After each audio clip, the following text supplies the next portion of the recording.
So 3 months ago, roughly 3 months ago, we partnered with an Andersen certified dealer to help them increase their volume input. And really our initial goal was to keep our cost per lead around the $80 to $95 mark. And sometimes it inflates and sometimes it's a little bit less, but that's the average cost per lead we see across Facebook, across all the accounts that we have, which is above 40 at this point. And as you can see here, we have a campaign that's on that is bringing in leads at $149, right? You guys can see this is toggled on, but this campaign is coming in at $65 cost per lead, but we have it turned off. And I want to talk to you guys a little bit about that because right now, what we're optimizing for is a cost per lead, but what's important to our client is the cost per appointment metric. And once I received some stats from my team just the other week, I was very shocked to see the appointment set rate from our landing page versus a Facebook lead form. And if you guys don't know, a Facebook lead form is a form that is on the Facebook or Instagram platform. You don't go offline, it's on the platform directly.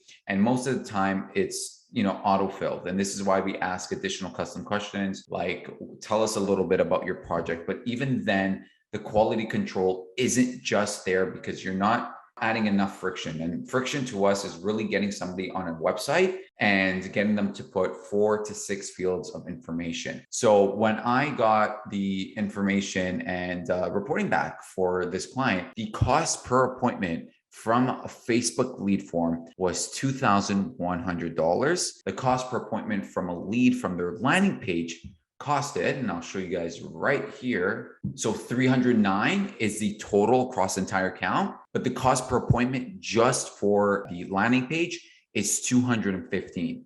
So as you guys could tell, that's 10 times difference from a landing page versus a cost per lead. And where the rookies make the mistakes is seeing that the cost per lead is cheaper here, and therefore it's driving better results in the back end and netting more sales. Whereas it's, in this case, it's the complete opposite. We went and we reconciled through all the leads, and there was not a single job that was closed from a Facebook lead form, but all of them originally came from the landing page. So in our instance, as Clever Digital Marketing really focuses on data, we paused, and we have about one more campaign that we need to pause, but we're pausing anything that has to do with Facebook lead forms because it's shown us for this count in particular that a cost per lead metric is a complete vanity metric. It's completely irrelevant because we're paying 2 to 3 times the amount for a lead from the landing page, and it's resulting in 20-30x more sales. And this is a learned lesson for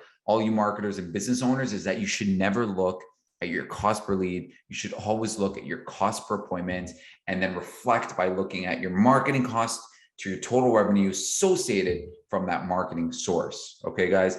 And a few tips here is, this is an Andersen dealer. And so we really made them the authoritative figure in their space. And what I mean by that is we don't like to do any hard selling. We like to keep it as professional as possible. And essentially we come off as saying, if you guys want to work with us, if you're in this area and you want to work with us, then you could qualify to work with us here. Whereas most companies are, putting promos everywhere and they're putting exclamation points and emojis, and it really comes off as amateur and a little bit spammy, where we come off as the authority figure in the space and letting consumers know that there is a limited time offer specifically for that target audience. Okay. And so when you combine urgency with data focused decisions, you end up having a total marketing cost of 7.69%. And our aim was for 13 to 14%. And we have about 3 or 4 more deals that have yet to be closed. So we're excited to see that and see what it does to the percentage of revenue. I truly believe what our team could do could bring this down to 5%, would bring this account to the all-time record. I think our best right now is 8.5 apart aside from this. So if we could bring this Andersen dealer's cost of marketing to 5%, I think we're up to something really great. So I hope you guys enjoyed this video.